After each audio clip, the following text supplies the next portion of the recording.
And welcome back to the Standard Fantasy Football Podcast. I'm your host, Jono. And I'm your host, Chris. And today we are bringing you the Week 15 start of the fantasy playoffs for almost all of you. Let's go. Matchup preview. This is a big primer episode for your starts, sits, and sleepers, so let's jump into it.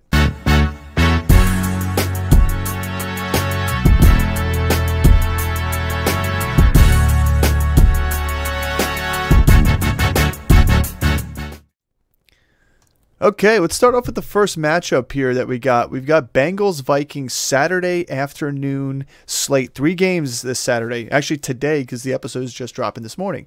So let's talk about this Bengals lineup. Jake Browning's been pretty good for this team. We have him as a cautionary start for the reasons that they are playing the Vikings defense, which heavily pressures quarterbacks and causes them to rush the ball out. I do like Mixon's role in this game still. Chase Brown had some electric plays, but Joe Mixon obviously still the workhorse and still does one of the best pass catching backs out the backfield in the league. And we have Jamar Chase as a start because it's hard to sit a guy that does get the target share that Chase gets. Yeah, and if the Vikings have been susceptible anywhere or giving up fantasy points anywhere, it's to the wide receiver position. They've been really good against quarterbacks. They've been really good against running backs. But they've been susceptible in the beginning, just over 20 points a game to fantasy wide receivers. So if you're going to start someone, start Chase in this game. I would even say Mixon, even though we have him listed as a start, I would say caution. Caution with him because they've been really good, and I know he's been heavily used. But the Vikings as of late have been very good against running backs. Yeah. Well, and the reason why I still like him too is because the play action pass, the screen passes, and the way they use him. And plus, once you get to the goal line, the guy is very good at getting that yardage. Early in the season, he wasn't as much. But yeah, I agree. Caution Joe Mixon too as well today. Yeah, the only time they've led up 20-plus points to a running back committee is against the Eagles in Week 2. Yeah. The next closest have been the 49ers in Week 7. Outside of that, they haven't let up 15 points to the running back position in a single game. Yeah. So it's gonna come down to getting a touchdown for him. Yeah. We're gonna sit the rest of the receiver core here. They didn't gel that well with Browning last week. I've yet to see it in a game that they're going to be pressured and they're going to have to get the ball out. He's going to trust his guys. And then sit the Bengals defense here. They just haven't been playing good enough defense to keep people out of games. Even though this Vikings offense was held to 3 points against the Raiders, they didn't look so great last week. Or last week was the Raiders, sorry. I just don't think that this is a situation that excites me for this defense, even though the offense has been struggling for the Vikings. Yeah.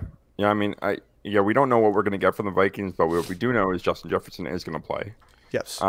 Even though they're out of Madison, they're going to have Tyson Chandler. And it can't get any worse than what it looked like last week. So they have the offensive weapons here. T.J. Hawkinson's going to be in there. And the Bengals, their defense they've been beat up a little, or the Bengals defense have been beat up a little bit by running backs and by wide receivers. They've been decent against quarterbacks, but to those other two positions, which the Vikings have quite a bit of talent at those positions. They've been pretty susceptible. Yeah, we have Jefferson as a start. You don't see Chandler on this list because we have Madison on our list here just for sake of space, but Chandler is a start for us based on volume and opportunities here, especially with the Nick Mullins coming in. They're going to lean on the run game a little bit here, and Justin Jefferson. We have Hawkinson, Addison, Osborne, and Sitz. We just don't know what we're going to get out of Nick Mullins here. It didn't look pretty with Dobbs. Not sure what it's going to look like here as well, but we do know that this Viking defense will keep them in the games, which is why we think they're a good start this week too. Yeah. I mean, I would say Hawkinson, I mean, you're not going to – there's no one you're going to start over him. So if you have him, he's a top 10 play for sure. And the Bengals defense have not been that good against tight ends. They're averaging 9.62 points per game. But in the last 3 weeks, they've given up 14 points to the Steelers, 15 points to the Jaguars, and 12 points to the Colts. I would say, yeah, this is a good start for Hawkinson, and I like Hawkinson and I like Jefferson in this matchup.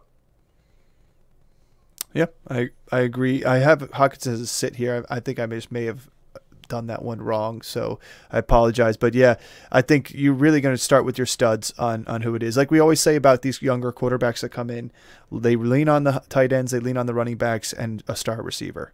Like it doesn't get spread around as much after that. Yeah. All right, let's move on to the next matchup here. We've got Colts versus Steelers. This is the second game today.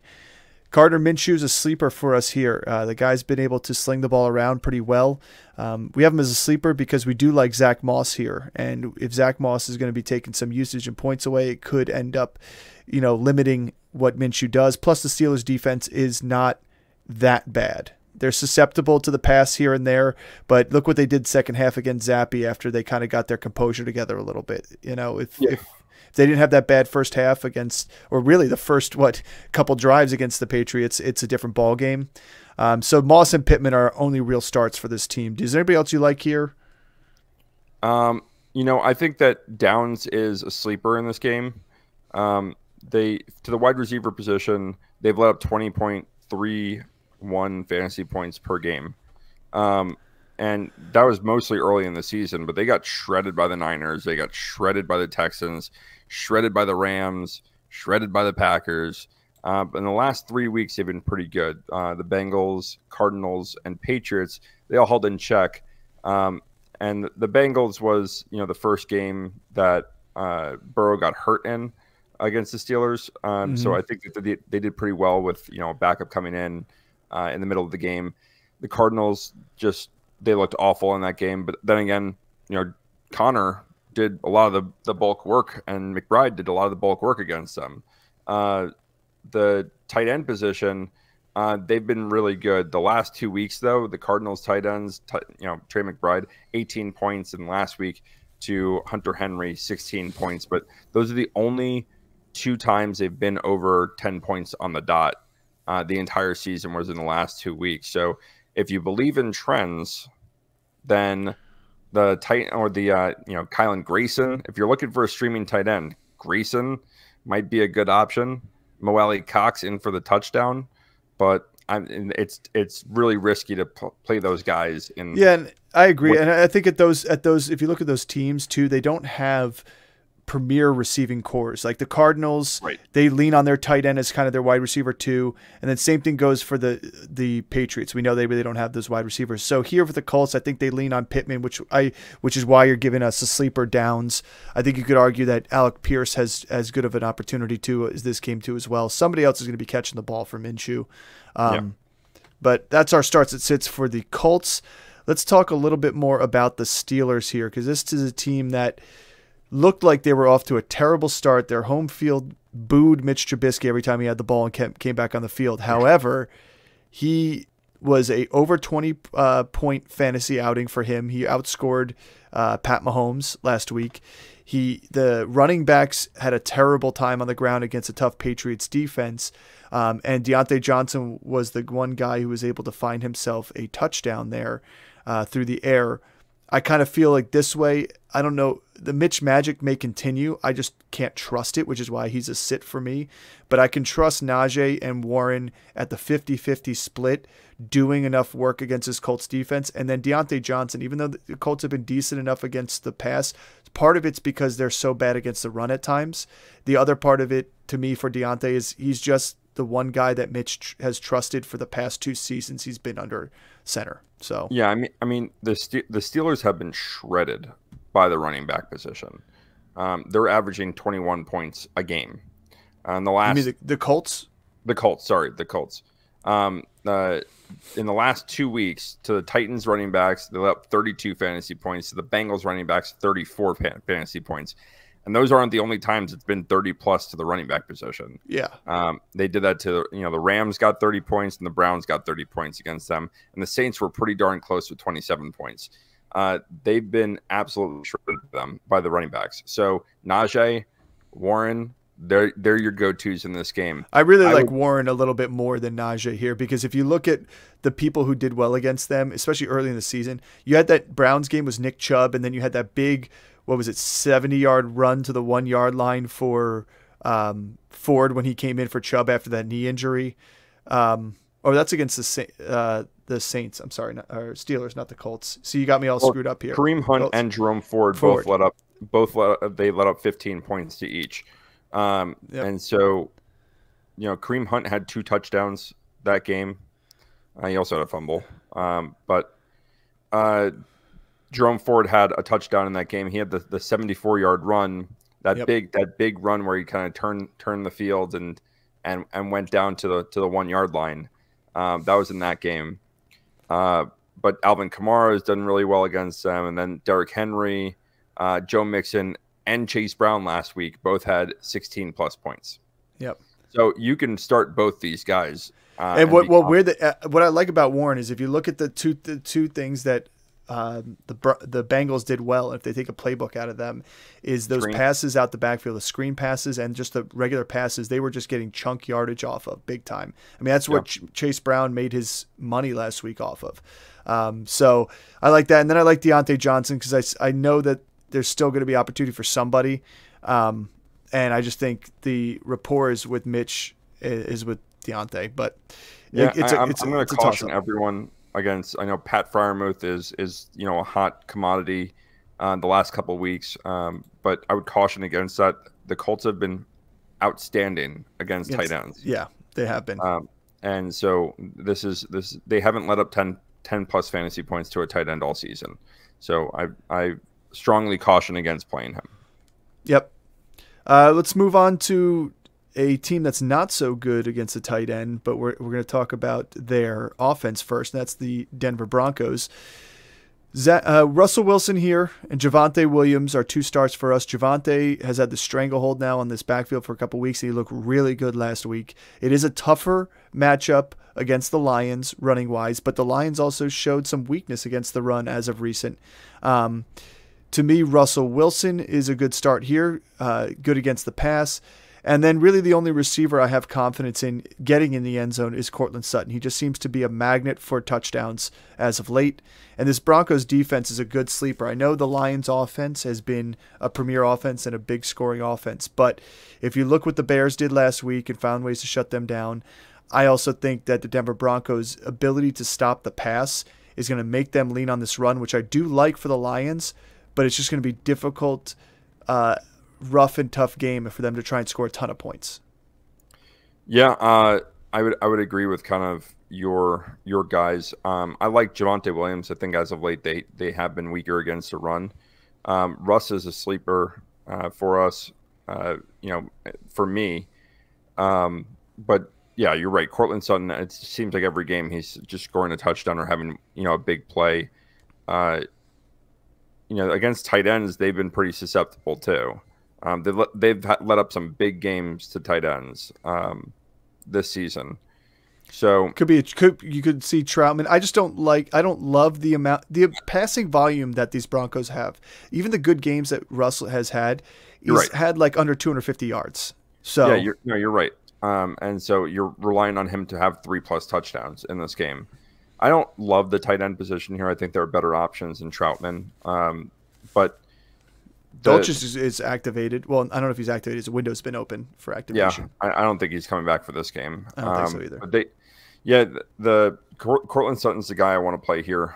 I don't really see. I can probably make an argument for Jerry Jeudy being a sleeper in this game too. But the way he's been kind of up and down all season and not consistent enough, like I'm not starting him in fantasy playoffs week 1. Well, here's the thing about this Broncos offense. They've made their money in these victories these past second half of the season by controlling the clock with their run game, getting the first downs they need to, putting points on the board and not leaving them on the field, and then getting some 3 and outs and keeping the ball out of the other offense's hands. And so if you look at a situation, you go back and look at all Russell Wilson's stat lines, I don't know if he even has a 300. He may have one 300-yard game all season. Some of his biggest games, he had 3 touchdowns and like 195 or 210 yards.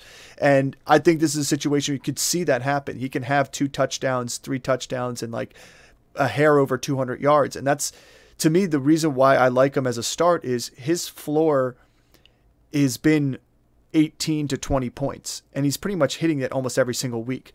So if you want somebody out of consistency here versus trying to play that big boomer bust, if you're in a playoff matchup here, if you need your consistency from your quarterback position, he's a guy to go to. I'm hoping, but who knows with all the injuries in your leagues, along with everybody else's league, if Russell is your go-to starter or not. But if he is, you could feel comfortable that he's probably going to get that 17 to 20 points. No problem. Yeah. Yeah. So let's talk about the Lions here, because this is an offense that's been kind of, as of late, faltering in the defense too as well. I don't like Goff this week. I don't know. What are your thoughts on Goff? Yeah, I don't like Goff this week either. I think a combination of how he's been playing and then how this defense has been playing, it's not a recipe for success for him. No. He's been turning the ball over way too much. I mean, the reason we liked Goff is we knew what we were going to get from him, which is around 25 to 30 touchdowns, but we were going to get 4, maybe 5 turnovers the entire season. He's had that in the last 2 games. And he has had that in the last 1 game. I think didn't he have 4 fumbles? Yeah. Or 3 fumbles and a pick. So he's not protecting the football. It just seems since Thanksgiving, since the loss to the Bears, that this team has been sputtering. And I don't know whether it's they've kind of gotten the patterns of this defense down, but this defense doesn't look good right now. This offense is, they look, I'm not going to knock this offense, and this offense looks good. They got 2 really viable running backs. It was a loss to the Packers, by the way, on Thanksgiving. They beat the Bears. They beat the Bears the week before, barely, 31-26. But it was a loss to the Packers. Barely beat the Saints, and then just lost to the Bears, and only scored 13 points of offense. Yeah, and so this offense is good. Like, they move the ball, but they just turn the ball over. I mean, you look at Gibbs and you look at Montgomery and you look at Amon-Ra St. Brown and Laporta. All of them are fantasy stars. But do you trust Goff to not throw interceptions and not get sacked and turn the ball over? And that's been the big standout is the fumbles that he's had. Yeah, and that's a protection issue. If they're not protecting him back there, then how much do you love these other receivers? I mean, here's the thing about the Lions, which is why I kind of like still some of these guys on here. They are the number 7 team, pretty much tied with Buffalo and Philadelphia in points per game. They're 26 and change points per game here, right underneath, tied with Philly and Buffalo, right underneath Baltimore. And then the top 3 teams are Dallas, Miami, San Fran, in that order. So to me, the fact that they're in the top 7, they're going to be scoring points. Last week was the first time they were held under 20 points in a while. And so to me, in fact, I don't even remember if it was the last time they were held in 20 points all season. I'll have to look that up. But to me, I like the running backs here because the Broncos have been weak against the rush all season. And that's even if you take out that big giant game that the Dolphins had between Mostert and Achane. I like this duo. I don't expect the numbers that the Dolphins put up against him, but I expect both these guys to have good fantasy days. Amon-Ra St. Brown is a caution. I mean, the Bears just showed what they can do to take him out of the game, and it makes them a little bit one-dimensional, and they took Laporta out of the game. The only difference here is I just don't think the Broncos can take Laporta out. They are arguably the worst team against the tight ends in fantasy.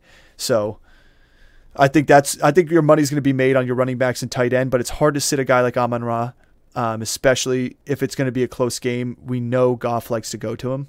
So that's why I downgrade him from your wide receiver 1 to a low-end wide receiver 1, high-end wide receiver 2 for this game here. Yeah. I mean, the last 2 weeks they've been good against tight ends, but they really haven't faced anyone. They had the Texans without Schultz and the Chargers last week. But other than that, yeah, I mean, they've been kind of scorched up in games against tight ends. Yeah. Well, let's talk about the Bears here. Bears, we're going to start Justin Fields. His floor is so high. Sorry, we're moving on to the Bears-Browns, by the way. Bears-Browns here, start of the Sunday slate, so that's the end of the Saturday slate. Horrible transition. Horrible. That's okay. We'll forget that. I got a list of all these team names here, and they're not sectioned out to make it easier on my eyes. Anyway, Bears, Browns. We're going to start Justin Fields, and alone he has a floor with his rushing game. He's been pretty much consistently over 50 yards on the ground, multiple rushes, schemed runs. He got crushed a couple times in the Lions game, so I expect them to kind of work out the kinks where that goes. But I like him at the quarterback position. If they can get him time in the pocket, which he seems to be getting plenty of time to throw the ball, he's going to connect with DJ Moore and or Cole Kmet, which is why those are the only other two guys as starts here. The rest of this offense kind of just plays their role in blocking and getting DJ Moore open is how I feel this offense goes. Yeah, I mean, I think that the Browns have been fairly decent against quarterbacks, and they've had to play the most mobile quarterback in the league against Lamar Jackson twice already. And one game he torched them up for 32 points. The other game they held them to 14 points. But the last 2 weeks against quarterbacks, they let up 29 to Matt Stafford, and they let up 23 to Trevor Lawrence last week. So this is, yeah, I mean, I don't. This is probably one of the toughest calls for me this week. Is like, yeah, you know, Justin Fields has been playing pretty well lately. He's using his legs at the right time, but this Browns defense is on another level from what he's been facing the last couple of weeks.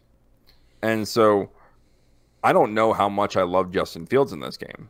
I don't know how much I love Chicago in this game. And I talked to you before we were kind of going through everything that I thought DJ Moore might be a caution.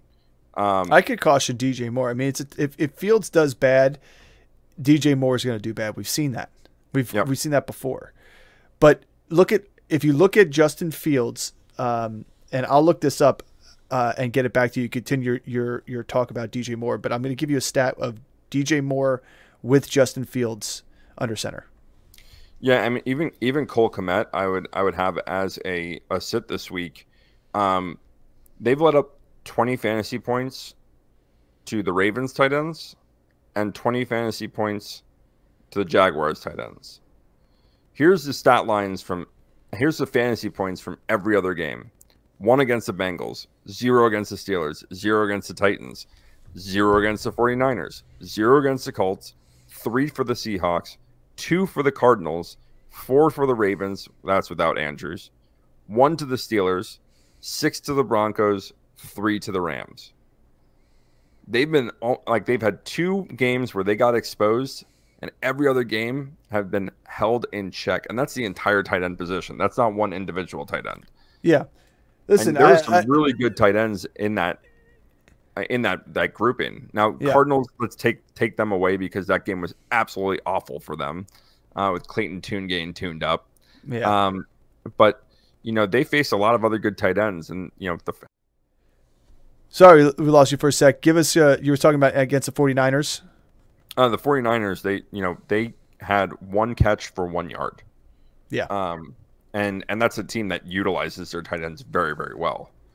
I agree. I think Cole Kmet can fall outside the top 10 here. I just think there aren't a ton of great matchups for tight ends here that get targeted like he does in this offense.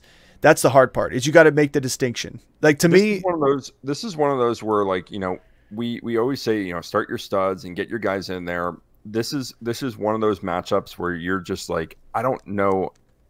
It's win or go home. Do you want some points from your tight end position? Are you willing to take a guy's, you know, like an Indianapolis tight end in a really good matchup against the Steelers versus, you know, going and trusting Cole Kmet if he just completely disappears? Well, yeah, I mean, it's tough. It's tough. I agree with you. I mean, listen, I started Cole Kmet last week over David Njoku, and obviously it did not work out well. But it's tough to make that distinction because the opportunities were there for Kmet. A drop touchdown changes the scope of his output. Obviously not as big as Njoku's, but there are some options coming out here, and we'll go through these games that we like. I mean, in terms of Kmet, do you like Dalton Schultz in a game without C.J. Stroud over Kmet? Yes. In a more friendly matchup. Yes. So, like, that's the type of people we're talking about here. But if you're in a deep league and all you have is Kmet and that's how you got to ride with him, then, I mean, I still think he's going to have the opportunities in this game. I mean, I think the opportunities are going to be there, but I mean, they've. Let me see. The Jaguars tight end, the last game against the Browns, the Jaguars tight ends had 11 receptions. The next highest total is 5, and that's the first game against the Ravens. Yeah, like they've absolutely held tight ends in check, and these are good linebackers. They have this defense is just legit. So yeah, I think it's also due to their pass rush and changing up this offense, and they've been giving more deep downfield open plays available. So yeah, I agree. I think it's going to be a tough one, but let me throw this stat out here, like I said about DJ Moore, which is why I like him. I know he could be a caution because it is all in the hands of Justin Fields. But when Justin Fields has been on the field, DJ Moore right now has 56 catches for 860 yards and 8 touchdowns. Like that stat alone is insane to me. Like if you think about that, I don't know. I think it's tough to sit a guy like that. You know, I think so too. And like I'm playing him this week, so and that includes the rushing touchdown he just had too and stuff. But like it's still with Fields on the field, it makes a huge difference. It does. And this is a different offense with Fields on the field, obviously. Yeah, but I just think that this defense is something that he hasn't seen since he's gotten back. And remember, like before he got hurt, he was getting just absolutely pummeled by defenses. Yeah. This is a defense that can do that to you. But I will say in the last 3 games, this Browns defense has given up 29 points to the Broncos, 36 points to the Rams, and 27 points to the Jaguars. Yeah, the Rams, especially the wide receivers, just absolutely torched them, right? Yeah, and same thing goes with the Broncos, and then the Jaguars last week. Yeah, ETN was pretty decent. But the Broncos had 11 points, fantasy points, against them.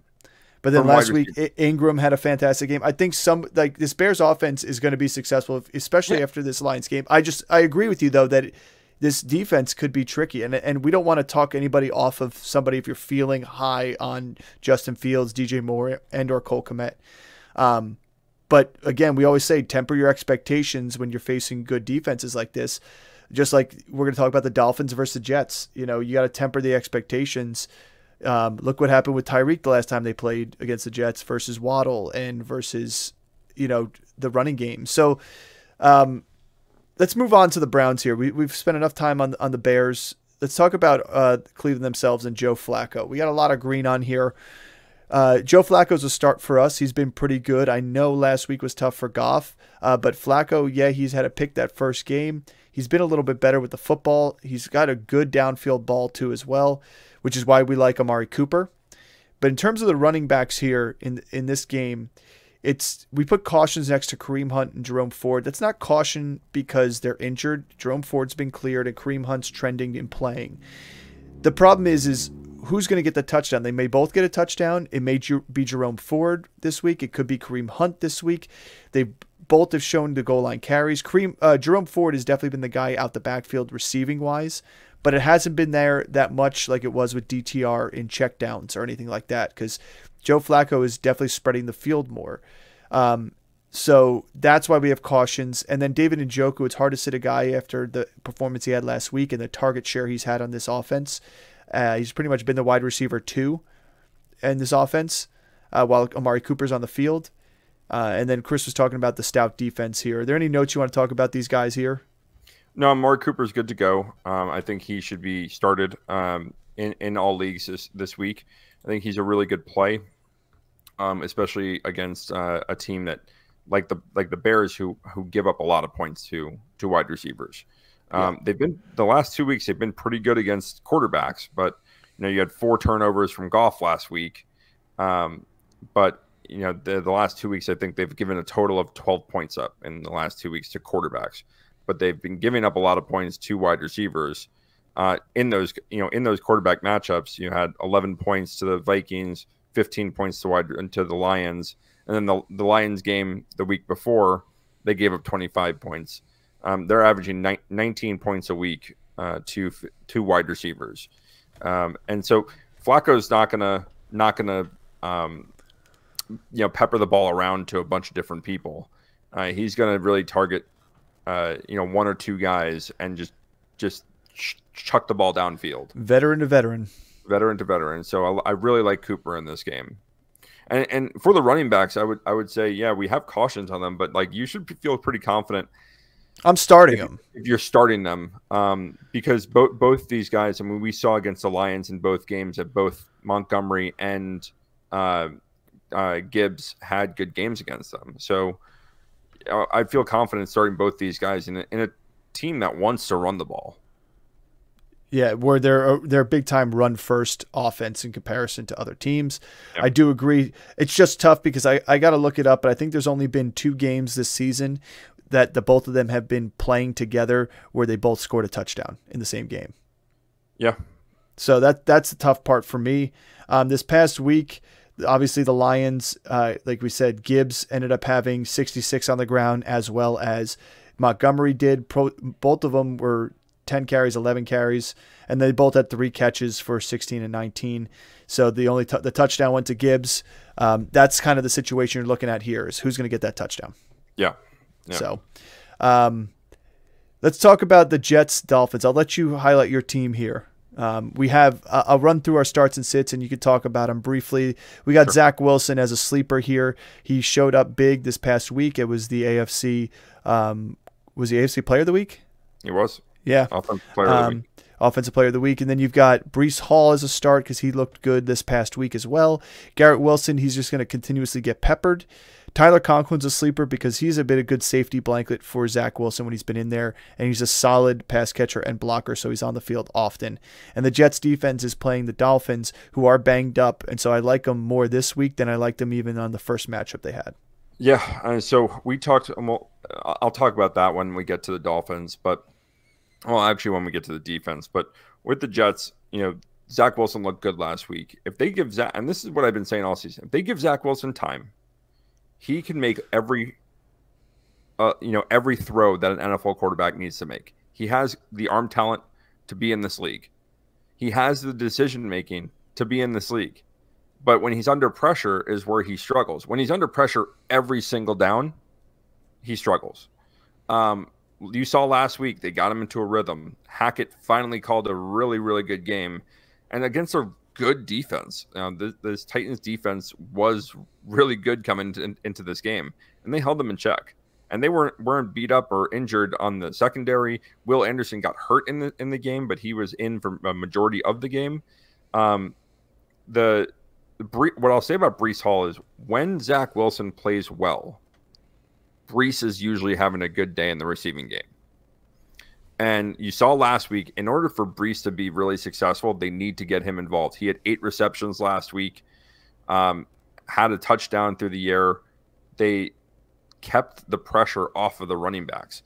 Garrett Wilson, he's been a tried and true start every week because he's just getting the volume that you get from any elite wide receiver. And then Conklin is just, they're really struggling to have like a number 2 wide receiver step up to get volume. And Conklin has been running the routes that it's not these short tight end routes where he's just running like a 5-yard out. Like he's running verticals up the field and got hit on two big plays down the field to them. So I like him, and he's a safety valve for Zach Wilson. Going to this defense is I think gonna have a day. Like we know the numbers from the season, what they do against quarterbacks, how they've been shutting down elite quarterbacks. But Tua is without his starting center, and you have Quentin Williams right up the middle. Yeah, he is going to get after him. The play from these linebackers, they play fast, they can cover. The corners have been elite. This is the best corner tandem in the league. And I know people talk about other teams and other tandems, but DJ Reed and Sauce Gardner are the best 2 corners in the league. And on top of that, they have a front 7 that can get pressure with 4. So it makes their job easier in the back. Mm-hmm. I mean, you think back at like the Giant Super Bowl teams, and I don't even remember the corners on that team. They were irrelevant because the front 4 was so good. Well, this front 7 is so good, and they Prince of Makamura. Yeah. He was one. He was one. Yeah. Was Eli Apple on one of those teams? No. No, we got Apple after the 2011 Super Bowl. Yeah, that's what I thought. But yeah, it makes their job a lot easier on the back end. They've been shutting receivers down all season long. I know Waddle had the one good game, and it's because Waddle was lining up in the slot. But even Michael Carter, their nickel corner, has been playing lights out the last couple of weeks. I really like this defense in this game. I think that the Dolphins are going to struggle. This is every time I say this about the Jets, I eat my words. But this is my upset bid of the week, is the Jets over the Dolphins. Yeah. I mean, here's the one thing I'll say before we move on to the Dolphins is the fact that the Jets have been consistent, I think, all season too. Like they haven't been up and down, scoring a ton of points, letting up a ton of points, to me, they've been what they are. Like they've looked bad on the offense because they haven't been able to give Zach Wilson time, and their defense at some point you just get exhausted. But if you go back to that first game against Buffalo, they've kind of looked like that team all season. They haven't been quite out of it. They haven't always been in it, but they've never given up. And I think that's true and try with Salah. And I think I wouldn't be surprised if the Giants and the Jets have an opportunity to win this weekend. Yeah, and surprise some people. By the way, when I was looking, it was Corey Webster and Aaron Ross were our cornerbacks. But yeah, so very forgettable names. Yeah. Anyway, let's move on to the Dolphins. I'll highlight this team here.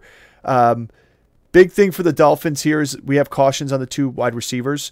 One, you have Tyreek Hill that is going to be questionable just with that ankle injury he has. He came back in and finished the game off. He wasn't the same, but I still think this team has a 2,000-yard problem on their hands. That's a problem. Is they've been hyper-focusing, hyper-targeting Tyreek Hill, and it works some games, and other games it doesn't. They're trying to get him this record, which, hey, when it works, it works. But take other receivers out of the game fantasy-wise, like Jalen Waddle. There's no tight end impact here, and the only other players you can really play are your running backs. And in a situation here where the Jets have been more susceptible to the runs, and the Dolphins lost their center, Achane, who's questionable on top of that. If he plays, he's a go. But most of these guys are more outside the tackle runners, which helps them in a situation like this. But again, if they want to try and pressure Tua and make him try and throw the ball and make him trying to get into coverage where Reed and Sauce Gardner are covering both Hill and Waddle. We saw this past game. They kind of took Tyreek out of the game. Waddle ended up having 112 yards or something against them, but no touchdowns. It could be a similar situation like this. Is like, listen, we'll let Waddle beat us this year because he's not doing the same depth of target as he was last year. And we're going to keep Tyreek in check because he's the game changer. And if there's no Achane and it's just Mostert, I think at some point that's going to hurt this offense. And I agree with you. I think it is a sleeper pick to say that they're going to upset this Dolphins team. I think, I know the offensive tackles get a lot of the notoriety with pass pro, right? But with run pro, with running the football, with running your offense, it all relies on the center. When you're the star of your offensive line is out now, that's going to create problems with communication. That's going to create problems. Like their team relies on motion more than any other team in the NFL. If that timing's not there with the center, they can be in for a long day. I like Mostert in this game still because the Jets have been susceptible to running backs. Achane, he didn't practice earlier in the week, but he returned to practice on Friday. He's still listed as questionable for this game, so we'll see what that ends up being. That's something to monitor, today, Saturday, and early Sunday to whether he's going to play or not. If he doesn't play, then you're still firing up Mostert. If he does play, you're still firing up Mostert. But those are the only two guys. I mean, you can't sit Hill, right? No, you're not going to sit Tyreek Hill. That's why he's not a sit for us. I mean, you could argue you could sit Waddle, but the last time these two guys met up, and this is the one thing I noticed about the NFL this year too, is teams have not tried to take Tyreek Hill out of the game. The only team that really did. I think they have tried. It just hasn't worked. No, they haven't. If you watch the game, they try and bracket coverage him with a man over top and a man underneath him. and he catches the ball, and then he's out of bounds for 15, 20 yards. And then he gets top coverage where he beats the close guy, and he doesn't get the coverage up above him, and it's a touchdown. And then he comes back across the middle with the bracket coverage and zone, and it's for another 17 to 20 yards. And then that's what he does to them. And nobody's trying to take him out with a good press coverage corner. And because they don't want to get beat after the press, which I get. However, this team took him out of the game last week. And if you want to look up what his stat line was for me while I'm talking about this, and I could say sit Jalen Waddle because he's somebody who's been taken out of other games. However, he had his best game receiving yardage wise on the season, arguably, against the New York Jets. And I think it was part because he wasn't getting the double coverage. He was getting single man coverage, and he can still beat single man coverage. And if it was Sauce probably covered it pretty well. If it was Reed, he may have gotten a step or two on him because he's fast too. Tyreek did not get held in check that last game. He didn't? No, he had 9 targets or 12 targets, 9 receptions, 102 yards, and a touchdown. Okay, so they both had 100 yards. Okay, yeah. So yeah. That was I'm mistaken. What was that? The Thanksgiving? That was the Friday after Thanksgiving where they just absolutely got torched in that game. So I digress on my comment about Hill, but Hill and Waddle are this offense, tried and true. Like if this Dolphins team is going to win a football game, it's going to be through them. They proved it against the Titans, where they lost Hill. They did not hyper target Waddle. They tried to spread the ball around on some third downs. Drop passes, miscommunication, mistiming, didn't work. And then they tried to go back to the run game. And at that point, the Titans were like, we'll stop your run game. If Tyreek's not in, go ahead. So I just think that if the Dolphins are going to win this game, it's through those two guys, which is why it can't be sits to me. But they're cautionary because you have two of the best corners in the game here. Yeah, I mean, I would still, again, with Tyreek Hill, he hasn't practiced all week. So he's questionable too. If Tyreek doesn't play in this game, the Dolphins might be in trouble. Well, that's the only reason why I would also lean on Waddle still, even though he's disappointed many fantasy fans. But if you lean on Waddle, on a guy who's getting like 70% of the snaps, like he's not in on every play. If you always wonder, look for the orange cleats. He's off the field like a quarter at a time. Like Tyreek is always the one that's in there the majority of the time. Well, if he's on a snap count himself, Tyreek, because of it, you'll see Waddle in there a little bit more. And that may help out in usage numbers. But again, are we going to see 200-yard receivers here? I don't know. It's going to be tough. So, and then the Miami Dolphins defense, they have been stout against the run. Derrick Henry was held to 2 yards per rush average this past week. However, they did score points in fantasy-wise, the running backs. So to me, I think Breece Hall has the ability to catch balls out the backfield, as well as this D-line getting a little beat up for the Dolphins. I'm not concerned too much for Breece Hall in this one. But I still like this defense because they are pretty good, and you're still facing Zach Wilson. You got a pressure on him, it could change the game. Yeah. Yep. All right, let's move on to the Titans-Texans. So speaking of Titans, Will Levis. It's gonna be a great looking matchup. The Titans are wearing the Houston Oilers jerseys, as they should. Here's the one thing. Chris and I were talking about Will Levis. He liked him as a sit, so I put him as a sit. I like him a little bit more than a sit.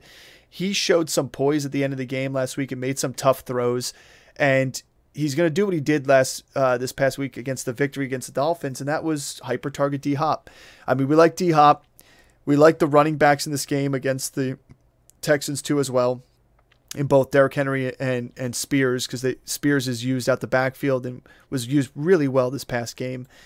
But to me, I think Will Levis has an opportunity. Reason I'm not saying he's a start is because there are no bye weeks here. If you're starting Will Levis, you really got to hate your starting quarterbacks matchup. And I just don't think I can, in my right mind, give you the advice to start Will Levis in a fantasy playoff matchup here. But Okonkwo is somebody that I think has an opportunity as a sleeper, and so does Chris. We talked about it here. He's been getting the opportunity. I think he's got 17 targets in the past 3 games on this offense. So they're finding him here, and that's even with Treylon Burks coming back. So they're finding opportunities to get the ball in his direction. And you know he's athletic. I mean, you could liken him to David Njoku, but Njoku's just doing it better. And so if this offense is going to try and score points, they got to spread the ball around to somebody else besides Hopkins and besides trying to run the ball. But he's not quite at that point where we're saying, yeah, this guy could be a top 12 finisher on a week-to-week basis. Yeah, I mean, and let me throw a Derrick Henry stat out. Yeah, I mean, everyone knows his success against the Houston Texans. This Houston Texans is essentially the same team that he faced last year as well. In Henry's last 4 games that he played against Houston, he's had 3 200-yard games. Mm-hmm. And the other game, he ran for 100 yards. He's scored 30 points in 3 of the last 4 games against the Houston Texans. And this is the same exact team now. Will Anderson is doubtful for this game. The offense is going to sputter. Yeah, besides Spears eating into his workload, I'm not concerned about the output from what the touches he's getting.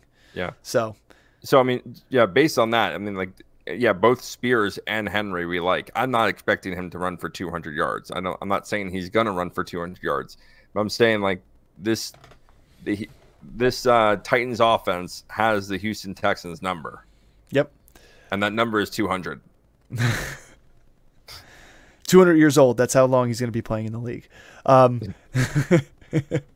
Let's talk about the defense real quick. We upgraded this Titans defense to a start here. We had him originally as a sleeper either way, but with CJ Stroud out, with Nico Collins out, Tank Dell's already out for the season, I just can't put the trust in this Houston rushing game to really step up and make this team, Tennessee Titans defense, not look good.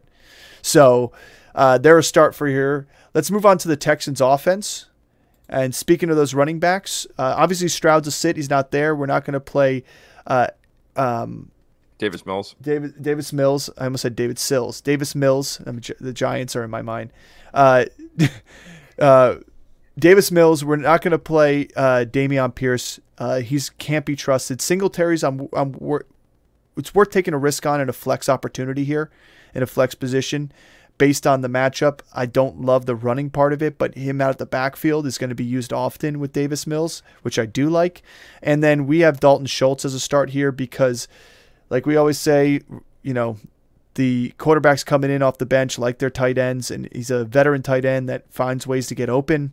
But you look back at last season when he played and he utilized the tight end position, and when Schultz signed there, that it's a great fit for this offense. And now no Tank Dell, no Nico Collins. Schultz should be back, and if he's back, then he's gonna. I mean, they're gonna have Robert Woods out there, Mechie out there. They're not gonna have a lot of weapons out on the outside. Noah Brown should be back for this game as well. So we could see a big game from Noah Brown. But Dalton Schultz should be a start. Yeah, let's not forget Davis Mills is no slouch. I mean, they didn't win ball games last year. There were a couple games he was fantasy relevant, but he also didn't have all these big guys to throw to last year either. So I think, in my opinion, Collins relevant last year. Yeah, and relevant enough to be a wide receiver 2 in some, you know, he's now a wide receiver 1 with a better quarterback. He was on my championship team. Yeah, I just think, to me, with Noah Brown, there is an opportunity because they're gonna just try and sling it downfield. We know where the Titans are susceptible. It's just, are the Titans going to give him the time to do it? Is he going to be rusty? Are there going to be turnovers? It not worth the risk to me to try and throw Noah Brown out there. Yeah, I mean, based on volume alone, maybe in a flex position. But if you're rolling him out, I mean, if he's your number 2 wide receiver, you're probably not in the playoffs. Yeah. So you probably maybe a have 3 wide receiver league or a flex position. You know. Yeah. In certain scenarios, I would say, hey, listen, like, fire him up. But I agree with you. There's too many questions there to me to say, let me throw him in there. Yeah. I agree. And then the Texans defense, as beat up as they are, we're not playing them here. The matchup looked to be pretty good, but the way those Titans are probably riding on cloud 9 after that Dolphins upset could be interesting. Here's the question. Would you go Noah Brown or Waddle? I'd go Waddle. Like I said, the offense runs through him. The guy's still getting peppered with targets. His depth of target is nowhere near it was last year. And it's not even me being favorable because I have no stake in the game anymore. I'm out of the league. But out of the league. But the fact that he did have 100 yards to him last game there, touchdown could have went to him instead of Tyreek at any point. I just think the Dolphins need to win this game to keep their position in the AFC. And I just think they're going to learn from their mistakes this past game. With Tyreek being a little hurt, I'd go Waddle. Okay. I don't love it, though. I don't love it. It's not my favorite matchup of the week to exploit. But if you're giving me that option there, I'd go him. Okay. Let's move on to the Packers-Buccaneers. Jordan Love and this team did not look that great against the New York Giants. And that being said, we still like Jordan Love this week against the Buccaneers secondary that has been beat up as well as shredded at times. Aaron Jones, you see we have him start here. Don't take that as a note that he's definitely starting because he's still questionable to play. We're saying if he plays, start him because you also have a broken thumb for A.J. Dillon, who's most likely not going to play. And to me, I just think Aaron Jones has an opportunity, even though the Buccaneers' rush defense is good, with receptions out the backfield, screen passes, and what he does with the ball in his hands is more electric than the other running backs. Let me say this. If Aaron Jones doesn't go and A.J. Dillon has a broken thumb, Patrick Taylor is a guy that I would keep my eye on. And I think that he would be serviceable in this game. And if you're looking for a flex, if you're dealing with running back injuries, if you're a Madison owner, if you're a Jacobs owner, and they didn't play, Patrick Taylor is a guy that you can put in there if these two guys don't go. Yeah, I mean, if you look at it, the Panthers running backs, Chuba Hubbard ended up having 104 and 2 touchdowns. Last week, Bijan was able to get only 34 yards on 10 carries, but Algier was able to get 40 yards on 9 carries. So overall, they were able to get 75 yardish and a touchdown out of those guys. So I still like a running back in this game, but to me, if Aaron Jones is there, you gotta like that better than Taylor. And then in terms of wide receivers, you see no wide receivers as a start here. That's not true. We just don't have Reed on this list, but Reed is a start for us. Romeo Doubs was a touchdown short of being fantasy relevant last week. Actually, he was 1 foot short. Not in terms of the yardage. He was 1 foot short in terms of getting his second foot down. But I like Kraft a little bit better here, and I like Jaden Reed a little bit better because of the way they're trying to use him, especially with injured backfield. You would have still had a chance if Dobbs got that second foot down. Well, if he got that second foot down, what was it? It was a 7 or 8 yard play. Yeah. Yeah, I would have won at that point. So yeah. Thanks, Romeo. Romeo, get that foot down, Romeo. I mean, it's a season long failure on your part, but you know. Well, it culminated in that game. Let's just say that this past week in week 14. Yeah. But I'm not in the last place sack. It was hilarious. You rooting for the Giants but against the Giants at the same time. I was purely rooting against the Giants that game. Yeah. All Giants fans, you heard it. Listen, I was rooting against. Listen, wouldn't you be? Wouldn't you want a better draft pick too, Giants fans, at this point? Do you really want them going in the playoffs with Tommy DeVito? I've been in a lot of those seasons. I care about the wins. Play with heart. Because we got a top 3 pick, we're going to mess it up anyway. So anyway, just to recap, Reed, start. Dobbs we have as a sit. Even though he's been targeted, he's there. Love it does spread the ball around. And then Kraft, it is a sneaky play against the Bucs with the tight end position. Speaking of a good tight end position, we like Cade Otton as a sleeper here for the Buccaneers. He's been showing up for them as a good pass option when their receivers are getting shut down. To us, Mike Evans is the one receiver we're going to start here. Chris Godwin's game time decision. And even if he's in there, he's not been as effective as Mike Evans. We don't like Baker that much in this matchup because the Packers defense has been solid enough. We say that, and then Tommy DeVito shreds them. But I just don't feel like Baker Mayfield's the guy that's going to give you that championship run that you need in this matchup against the Packers. Not in this matchup. So we're being a little stingier with our starts and sits here because it is playoff time and there's no bye weeks. And then Rachaad White's a start. This guy's been lights out for this offense. He's what they hoped he would be. That wasn't at the start of the season. He has been that since then. So you can feel confident plugging him up against a weak Packers rush defense. Yeah, and Jair Alexander is still questionable. So if he doesn't play in this game, I do like Mike Evans even more. But I mean, he's the only one I can really fully put faith in and trust. Yeah, I mean, the Packers got beat on the running by Saquon, which wasn't fantastic. It was just good enough to get the job done. But the running by Saquon to get the first downs and the big splash plays that they got out of Wan'Dale Robinson on some big downfield passes. So let's move on to speaking of the Giants-Saints matchup here.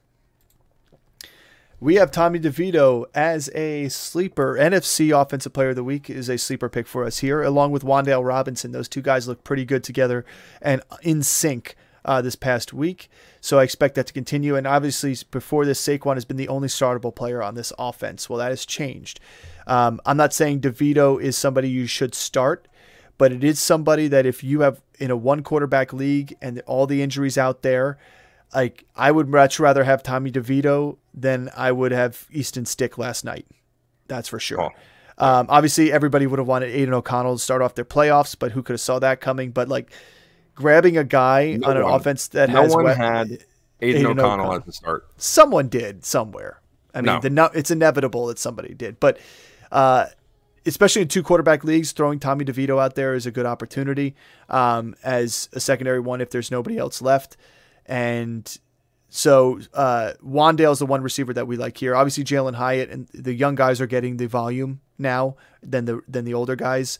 But Jalen Hyatt either goes for big plays or he's getting peppered for a bunch, and he's still trying to figure it out. And you're seeing him getting better each week. Wan'Dale definitely looks more ready, and he did last year too, more ready in the NFL than Hyatt does.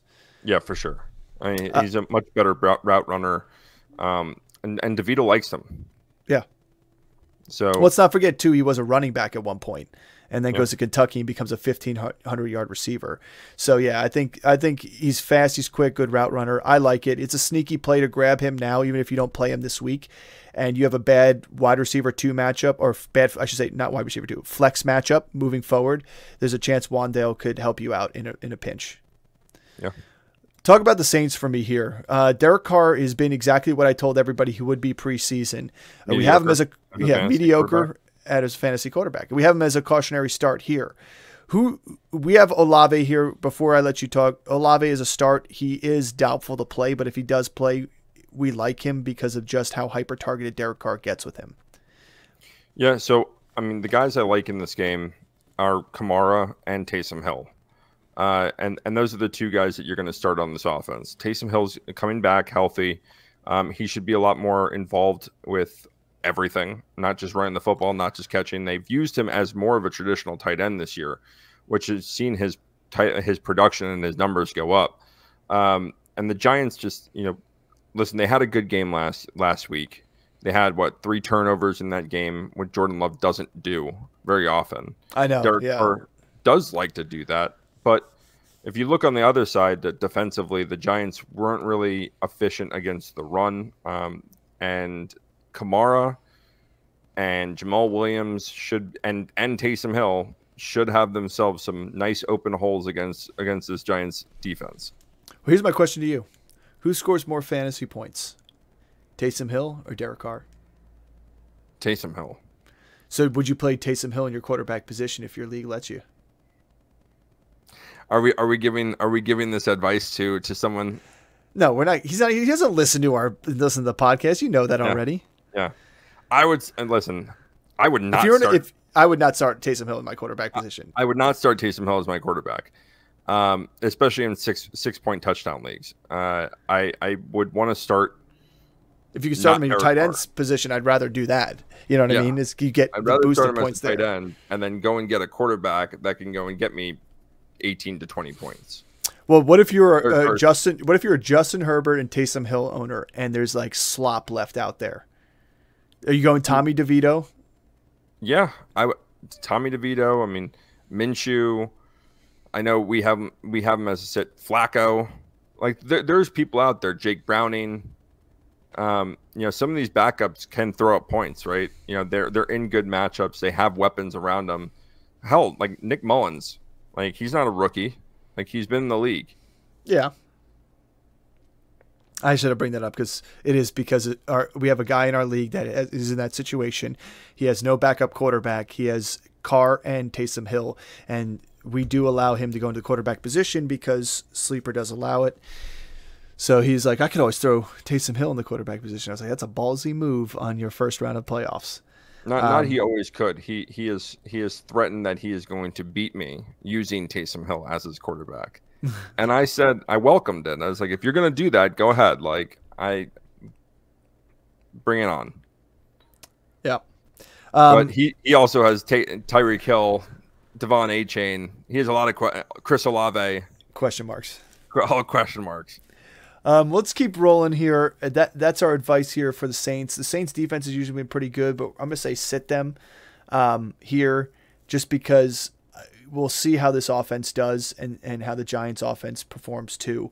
You don't want to start a team that's been on the down low as of recent. So let's talk about the Falcons and Panthers.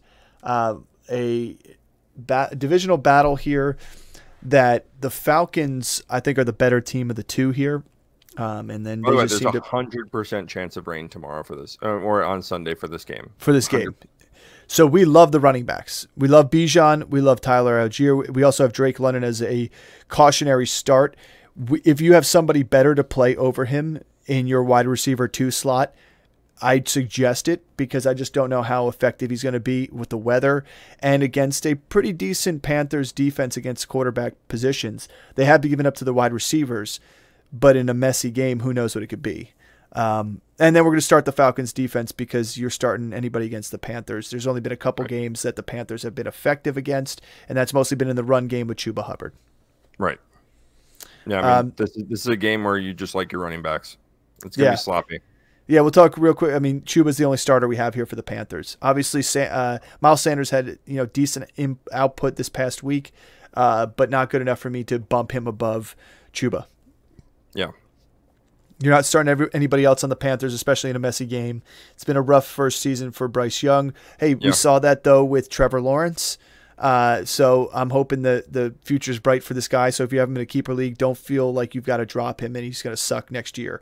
Things can change pretty quickly in the NFL. Yeah, they're going to rebuild and they're going to get him some help on the offensive line. That did, the defense has been pretty good. Like it's not. I don't think they have problems with weapons. It's just they can't protect him. He hasn't had time. He hasn't been able to connect downfield, and they've been really unsustainable as an offense, except for the last couple of weeks, is running the football. So run the football. You're good at it. Run the football. Run the football.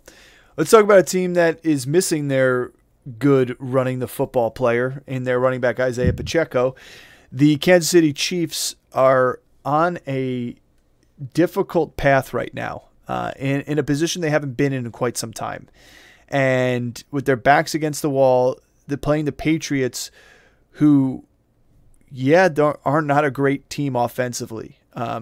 You take out that Steelers game this past week, they haven't been great on the offense. But in terms of defense, they have been shutting teams down and keeping teams to low output. So I wouldn't be surprised if they try and stunt this offense a little bit more, especially without Pacheco running the ball as hard and violent as he does. They're going to have to lean on Travis Kelce. They're going to have to lean on Rashee Rice. And they tried to do that this past week, and they abandoned the run with Clyde Edwards-Helaire and McKinnon. And it just didn't work out for them in a tough matchup. So I don't love this for anybody else besides Rice and Kelce in terms of receiving. We have McKinnon as a sleeper. I mean, we saw he got the touchdown last week. He did that all at the end of the season last year. Like I said, the last 5 weeks he had 9 touchdowns, all because of passes out the backfield in the red zone area. But Pat Mahomes isn't playing good offense. He's finding ways to turn the ball over to at times, and he's been pressured heavily. Like, he just hasn't been covered. I don't know if their offensive line is going to be healthy for this game yet, because I think they were missing their left tackle last game too. Yeah, there's too many mistakes from this offense, and we saw the huge play last week, but it's just constant mistakes, and that's just very much not like our Andy Reid team. And I said this last week when we were talking about, hey, caution against Mahomes in this game. But without Bieniemy, like this offense is completely different, and they've struggled from week 1. Like, where are they throwing up 40 points on a team? Where's the 11, 12 targets to Travis Kelce? Where's the backyard football that was allowed in that offense? And it's not here. Well, here's the one thing too I'll say about the Chiefs, and it reminds me of. I'm surprised the Chiefs aren't barking up a tree like Aaron Rodgers backers and Packer fans were. Was the fact that this team has not done a good job of giving Pat Mahomes a top-tier wide receiver. Rashee Rice is a good wide receiver. He's a rookie. He has not had a top-tier wide receiver. They didn't do a good job of getting him one of those. It was the same issues Aaron Rodgers had at the end of his career at the Packers, was the fact that they were good, but they could have been great had they just worked on getting him a veteran top-tier receiver to take over the wide receiver one position, whether it be for a year or two. And now you're in a year of transition where you lose some receivers from last year, you lose some receivers from the year before that. The only constant that's been here is Travis Kelce, and the problem with Kelce is he is getting older, and he's in a tight end position that gets beat up. He's the best at his position, don't get me wrong, but teams know that, and they can only go so far with Travis Kelce there. And to me, Pat Mahomes needs the help. He's not able to ad-lib the way he was with the great offensive line they had before. They've got a good enough defense to try and keep them in some of these games that they should be losing to. But I don't know. I just don't like the Chiefs in terms of the way they're playing this year. I think they should be playing better. Pacheco's been negativity, and they have 8 wins, right? Yeah, but Pacheco's been the biggest part of those 8 wins, in my opinion, this year. He's been fantastic for them, and he's gone again this week. They said he's likely to be back next week, which is good for Pacheco owners, but you got to make it through this first round of playoffs without him. Oh, that guy that has Tyreek Hill in our league, too, has Pacheco as well. He has four major injuries this week. So let's move on to the Patriots. We talked about their defense. Really, the Chiefs' defense has been one that's been great all season until the last 3 weeks, where they decide to just go to bed. And I don't know if it's in due part to the offense not being as effective and not being on the field for longer drives. But I'll tell you what, they have not shown up. They've not gotten to the quarterback as much as you want them to. And they've been giving up on the run where they were pretty good as well. So I like Zeke this week. Zeke is going to be the center point of this offense, as he was against the Steelers. And Demario Douglas is back. I know Juju had a pretty good game with Bailey Zappi this past week, but Demario Douglas, Chris and I both agree, is the better receiver out of there. He's a better route runner. He's going to get himself open. And so I like him. Hunter Henry we have as a start. It's not the best matchup against the Chiefs, but again, we're talking about a team that has minimal target options, just like the Chiefs do as well. And Hunter Henry happens to be a big part of that target breakdown. So you're gonna have to, he's a guy that you feel comfortable. I don't like him as much as I did last week, but I still like him enough to where I think he's a viable option. Again, I think if you're streaming tight end, there are other options out there that you can use. But he should be, if he's all that's available. If it's him or like Kraft, I would probably take Hunter Henry. Yeah, right? Agreed. Let's talk about this next matchup. 49ers versus the Cardinals. Divisional matchup. The good versus the ugly here. And let's make this really simple and easy for the 49ers. Is start if you have a 49er like last week, start your 49er. Yeah. We don't have anything more to say about it, but start him. Yeah. Cardinals. Biggest thing for the Cardinals here is I do like Kyler Murray. He's a gamer. He shows up. They're going to be playing from behind and have to throw the ball, which is why we don't like James Conner on top of that. We do like Hollywood Brown, although it's questionable whether he's going to play or not. Keep an eye on his designation leading into the game. If you have Hollywood Brown as your wide receiver too, and you have another wide receiver you're thinking about playing that's playing on Saturday, make sure to throw Hollywood into your flex. Don't keep him in your wide receiver position so that you could flex him with a running back. That goes for anybody in that situation. Which is why we do like Greg Dortch as a sleeper. Greg Dortch is a sleeper. If there's no Hollywood Brown, I'd make him a stronger sleeper, not quite a start. And then Trey McBride is a start. This guy's been heavily targeted. He's pretty much the second passing option on this team, like some of these bigger tight ends are. Yeah, and we looked at the numbers. The Niners have been really good against tight ends, but like we kind of said, there's no real premier wide receiver on this team, and McBride's been heavily targeted by Murray. Murray really likes him. I think that they're going to get him the ball. I wouldn't expect 140 yards from him, but I could see 80 and maybe a touchdown. He'll have a nice floor for you that you should feel comfortable starting him. He's a tight end that you guys want to keep your thumb on for next year's drafts, because he's one of those tight ends out there that's like an Andrews. He's like a Kelsey.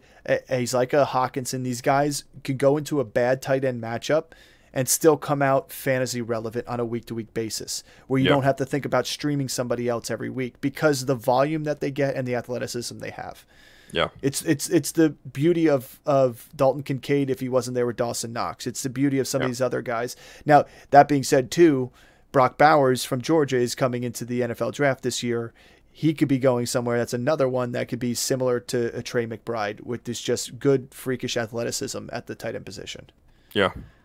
Let's talk about Commanders-Rams matchup here. This one, Commanders coming off their bye, just like the Cardinals. Sam Howell and company did not look good going into the bye. I expect them to bounce back after some rest here. Sam Howell is obviously, is he still leading the NFL in yardage, or is he second? Yeah. I think he's second right now because of the bye week. Maybe. He may have dropped his. Either way, he is throwing the ball a ton. He's dropping back the most out of anybody in the league. He's being sacked the most out of anybody in the league when he drops back. But that being said, I don't like the running backs here with Brian Robinson Jr. coming out. Antonio Gibson in a tough Rams rush defense. I don't want to play him. And McLaurin has been kind of a letdown this whole season. He's quietly just under 700 yards. He dropped to 5. He dropped to 5? Yeah. Okay. Tua, Stroud, Purdy, Dak, and Howell. Okay. He's still up there, though, for on a team that's not winning games. But the thing about Terry McLaurin is he has 2 touchdowns on the season. I don't know.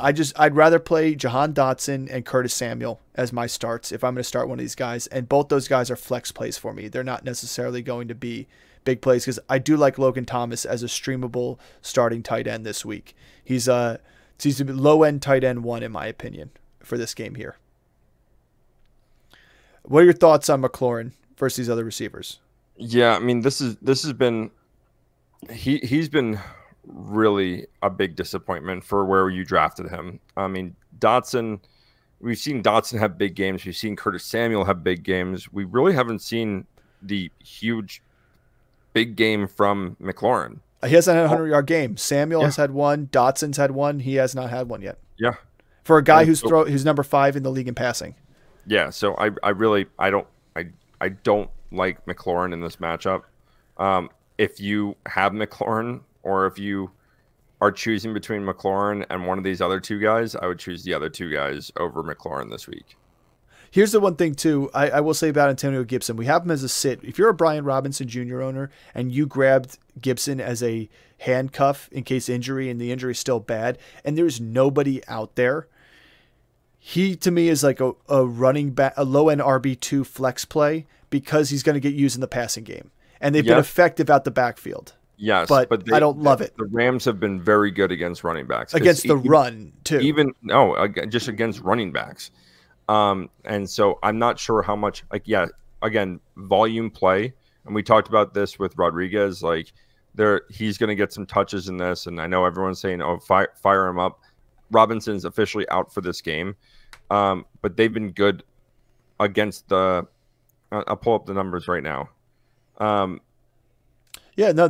mean, listen, the Rams 12.7 points against running backs. They've only given up 5 touchdowns all season. They haven't given up one since week 9 against the Packers. So it's not a good running back play. And then in terms of receiving touchdowns, they've only given up 1 receiving touchdown, and it was to Jerome Ford.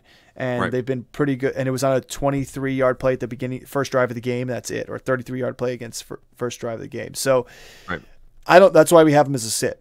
I'm just saying, if you are going to play him, you got to expect them to be flex numbers. You're not looking for big, high on RB2 numbers. Yeah, so I would agree with that. I would rather try and go anywhere else, but if that's all you got, that's what you got. Yeah. I would actually rather start Tyler Algier than Antonio Gibson. It's a better matchup. Yeah. It's a better matchup, and he's still getting carries in that offense. Yeah. Let's talk about the Rams offense here, because this one is we do like against this Swiss cheese of a secondary. Matt Stafford's a start here. Matt Stafford could be a top 10 finish this week. Easily. He could be a top 5 finish this week. He could be a top 5 finish. Like, here's a question. One of our league mates has this problem, and I doubt he's even watches this with us here. Do you like Dak Prescott in his matchup against the Bills, or do you like Matt Stafford? Dak. Yeah, I still go with the MVP too. That's what I pretty much was like, I don't want to tell you who to play. Trust your guy. The guy has a higher ceiling than Stafford does. He's done it more often, and his floor is still high enough. But you start Kyren Williams. The guy's been fantastic since he came back, and even before he got hurt. Both the receivers, Puka and Cooper Kupp, to me are worthy of starts this week. I think it's going to be a big game for both of them, and you're going to like the way you look. And then this Rams defense is a sleeper to me. Because the Commanders haven't looked that good, they're without Brian Robinson Jr. They give up a ton of sacks. On top of the fact that the Rams secondary has been decent enough at times. If they can limit the big play, they can really stunt an offense. So I have them as a sleeper. If you're in a pinch and you don't want to play the Cowboys versus the Bills, and there's nobody really out there you can get. I mean, we already said Tennessee Titans are a good one that I doubt many people own. The Rams are another one here. You know, if you're a Jaguars owner against the Ravens, or Ravens against the Jaguars, and you may want to try to get more points out of your defense, this is an opportunity to possibly stream. Yeah, I would agree with you. We talked about it a little bit about this matchup. With the Rams, and this is a good matchup for their defense. Yeah, they might let up some yards, but they're going to get turnovers, and the Commanders just haven't been good enough. Even this game should be shortened up, because the Rams should be able to kind of do what they want in this game. Correct. As long as they don't, the thing that hurts a defense the most, and the thing that the Rams have done a lot, is when they score on big plays real quick, and that defense has to get back on the field. They're playing more time on the field because your offense scores too fast. It could happen in this game, and it scares me a bit. But again, you look at the Rams, and the way we score in our league, it's a little bit different than others, because we start with 20 points and you lose from there. But the Rams, terrible against the Baltimore Ravens. They only had 10 points there, so they got half the points they were projected, but it's the Ravens. But back to 4 weeks in a row of 18 points against Packers, Seahawks, Cardinals, and the Browns. And against the Browns, they ended up having a safety, an interception, and 2 sacks. So I just think you can get some good turnovers and opportunities from this defense. And I think we know the Commanders' offensive line is not as good as some of those other teams that they did play well against. Right. Aaron Donald should have a day. Yeah. Let's move. Yeah, take the over on the half sack prop that they're going to have on Aaron Donald. 100%. I'm jumping on that. Let's talk about Bills Cowboys. This is going to be one of the better matchups of the week, next to the Jags Ravens too as well. So these Bills here, you're starting Josh Allen because it's hard to sit the guy who's taking you to your fantasy playoffs. James Cook has been on fire as of late, both in the passing game as well as rushing. And this is a tougher rush defense to play against for the Cowboys. They're not unrushable against, but to me, what he can do out the backfield helps him more than anything, and helps Josh Allen out, which is why he's a good, strong start. Well, they finally learned to utilize a running back. And might I add, the last 2 seasons, if you look later in the season, especially during fantasy playoffs, one of the better running backs during that stretch was Devin Singletary. Yep. James Cook is a better version of Devin Singletary. Definitely a better version. Well, I mean, in terms of this past game, Eagles, DeAndre Swift was shut down 11 for 39. But when he abandoned running the football. Well, when Gainwell came in the second half and had 4 rushes, he tore off 4 for 28. He was definitely better and more effective between the tackles than Swift was. They had no passes to the backfield, but we know Hurts doesn't pass his running backs too much unless it's designed. But you go back to the Seahawks, Zach Charbonnet was 19 for 60 against him with a touchdown, had a solid 15-point day against the Cowboys defense. So they're susceptible. I mean, Brian Robinson Jr., 15 for 53, another 11 through the air. And then Panthers, even Miles Sanders had 11 for 50 against him. Well, look at what Kyron Williams did against this team. Well, I mean, I think that's the ultimate test right there. You know, well, Kyron Williams had 18 fantasy points against this team. Yeah, he was on fire. And James Cook is a very similar style, like in terms of being a good pass catcher and being a good runner between the tackles. He can do that. So, yeah, I like James Cook a lot in this game. And then I know that we are sitting Diggs. Second week in a row, we said sit Diggs. Second week in a row. This is not a good matchup for him. Although I would have loved to see, if his brother was playing. Diggs on Diggs, I know. Diggs on Diggs. Diggs on Diggs on Diggs on Diggs. I would love to see that, but I think he we went over the numbers last week. Him in the second half of the season or in the last third of the season, he really struggles to be fantasy relevant. I think he's averaging like 4.5 points per game. It's not good enough. This is a sit in a matchup where the Bills need to win, and that comes with James Cook being utilized a lot more, Devin Singletary being utilized a lot more late in season, right? Gabe Davis getting open target volume. Yeah. So we like Gabe Davis this week. Yeah, and I've seen a lot of starts for Dalton Kincaid. I don't like this matchup for Kincaid. I don't like it because, the targets are there, right? He had, 8 targets, 6 catches. He only had 29 yards. A lot of them were these 1-yard passes or, a couple yards here or there. We're not seeing the targets in the end zone for him. And with Dawson Knox back, especially down in the red zone, he might be the target there. Kincaid might be the guy in the middle of the field, but we haven't seen Kincaid break one off and go for a long touchdown like Sam Laporta has. What we liked about Kincaid during his, he had a 3-week stretch of elite performance from a tight end. Yeah. And outside of that, the 3 games after that, and now that Knox is back, I don't like it. I dropped him in our league. Yeah, in terms of target share, Kincaid still garnered over double the targets that Knox did. Now, it was Knox's first game back off of the surgery, but Knox was still 3 for 3. Dalton Kincaid was 5 for 8, and Knox finished with higher numbers in terms of yardage. So yeah, I agree with you on the tight end there. And we talked about Gabe Davis as a starter. You got to like somebody in this receiving game, especially with the arm that Allen has. Now, Allen, this is going to be a tough outing for him because you have Micah Parsons, probably the guy who pressures the most on quarterbacks. And then you've got Allen, who's got the most touchdowns, but also interceptions for quarterback position.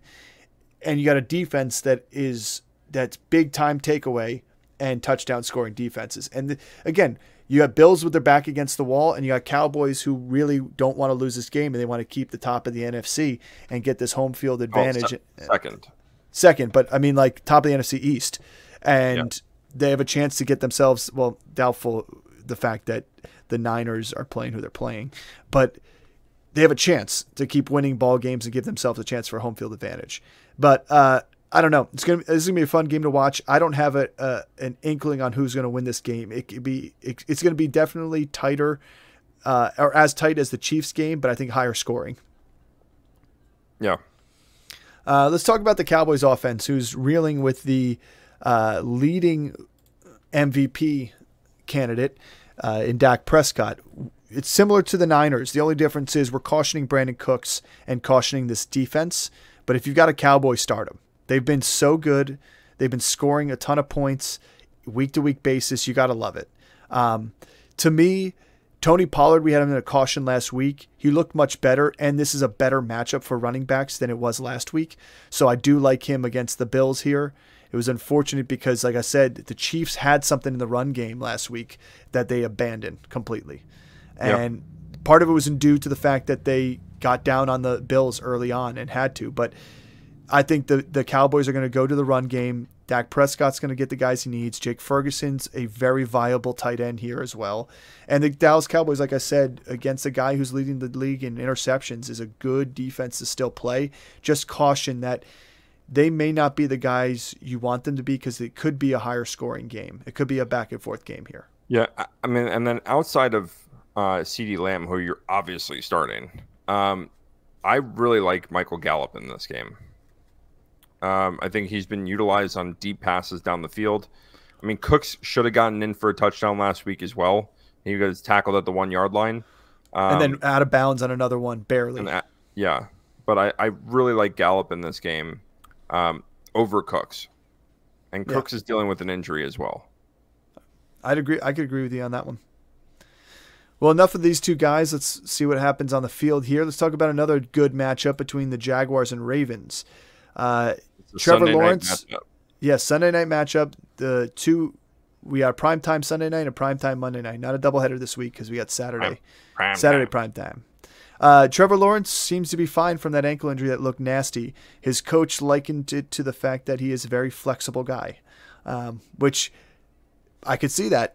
My leg would have snapped. My leg would have snapped. He probably does yoga on a surfboard. Broga. Let's do it.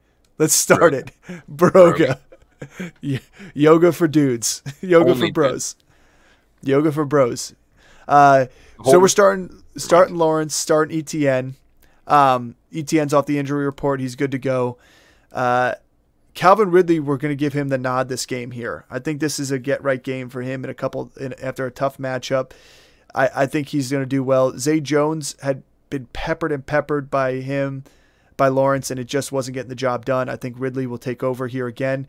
I also love Evan Ingram as a pass catcher. He's doing what he did last year. He's coming into these games and taking over that slot role, especially. But Parker Washington's been good too as well, which is why we have him as a sleeper. I think we like him out of the slot too. Third week in a row with a touchdown. Yeah, keep the streak going. It's going to be a punt return. It's going to be a punt return touchdown this week. There you go. You heard it here. Listen, I'm going to have to start putting a little genie outfit on you and have a little – we're going to do a segment on it if you keep hitting these things right way. Maybe. We get the week. Maybe. So let's move on to the Ravens here because they're going to be a tough defense, tough offense to battle, so that's why Jaguars defense are a sit. But you're starting Lamar. You're cautioning Gus Edwards for a second week in a row here. I like Keaton Mitchell a little bit more, getting out around the outside with his speed and out the backfield because the Jaguars have been good against the rush between the tackles. They've had a couple bumps along the way, but for the most part have been solid enough. Chris and I both agree with this one, and this may be an unpopular opinion, but we both like Odell Beckham over Zay Flowers this week at the wide receiver position. Yep. He's been a better relief valve and safety option for Lamar Jackson. He always seems to be open when Jackson's targeting him. It's never really these contested catches. It's him in the middle of nowhere, like just finding open zones. What did I say last week was that in the games that Odell Beckham does well are the games where they need to shoot out with the team. Yeah. And the next 3 games for the Ravens are going to be tougher defensive matchups and tougher offensive matchups to where they're going to need to shoot it out with a game. Now, the downside is if they get up, they're going to run the ball. Like, it's what they do. But in games where they have to score a bunch of points, then Odell Beckham has been the guy to score a bunch of points. It hasn't been Zay Flowers has been the volume guy. But Odell Beckham has been the downfield big play guy. Yep. We like Isaiah Likely to as well because the volume's starting to come his way too. Yep. And last week against the Rams, like you saw a situation where they were in a shootout. Trevor Lawrence is playing good football as of late. It could still be a shootout. I agree with Chris. But you do like this Baltimore Ravens defense. Yep. I think the Jaguars are not an imperfect team to the point where the Ravens can't get after the quarterback and cause some issues. Yeah.